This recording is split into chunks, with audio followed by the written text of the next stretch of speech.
கர்த்தராகிய இயேசு கிறிஸ்துவின் இனிய நாமத்தில் இந்த அதிகாலை வேளையில் உங்கள் யாவருக்கும் அன்பின் வாழ்த்துதல் தெரிவித்துக் கொள்கிறோம். இன்று நாம் தியானத்துக்கு எடுத்துக்கொள்ள இருக்கிறதான வேத வசனம் நியாயாதிபதிகளின் புஸ்தகம் 6ஆம் அதிகாரம் 12ஆம் வசனம். பராக்கிரமசாலியே, கர்த்தர் உன்னோடே இருக்கிறார். ஆமென். கர்த்தருடைய தூதனானவர் கிதியோனுக்கு சொன்ன ஒரு தைரியமான வார்த்தை தான் இந்த வசனம். இந்த கிதியோன் என்பது யார்?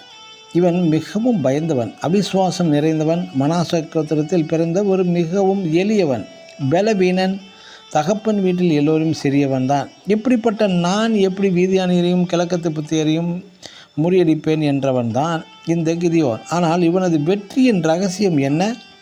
கிதியோன் தேவன் சொன்னதை அப்படியே செய்தவன். போரில் வெற்றி பெற்று சத்துருக்களின் பொருட்களை கொள்ளையாடினார்கள் இந்த இஸ்ரேலர்கள். சத்துருக்களின் கையிலிருந்து இஸ்ரேலர்களை விடுதலையாக்கின ஒரு பராக்கிரமசாலி தான் இந்த கிதியோன்.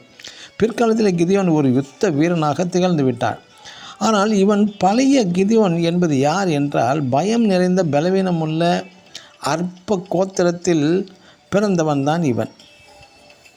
எப்படி தேவ பார்வையில் மேன்மையானவனாக உயர்த்தப்பட்டான்? தேவன் சொன்னதை மட்டும் அப்படியே செய்தவன் தான் இவன். புதிய ஏற்பாட்டில் விசுவாச வீரர்களின் பட்டியலிலே இடம் பெற்றுவிட்டான். எபிரேயர் 11:32 பார்க்கலாம். அதுபோல் யோசேப்பும் தாழ்வான பாதைகளில் நடத்தப்பட்டான், அடிமையாகவும் விற்கப்பட்டு விட்டான், சிறை தண்டனை கிடைத்தது. இப்படி யோசேப்பு கடந்து வந்த பாதைகளில் எல்லாம் தேவன் யோசேப்போடு கூட இருந்தவர் தான்.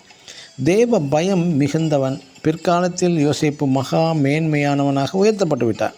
எனக்கு அருமையான தேவனுடைய பிள்ளைகளே, மற்றும் அநேக பழைய ஏற்பாட்டு பரிசுத்தவான்கள், ராஜாக்கள், தீர்க்கதரிசிகளை பற்றி நாம் குறிப்பிடலாம்.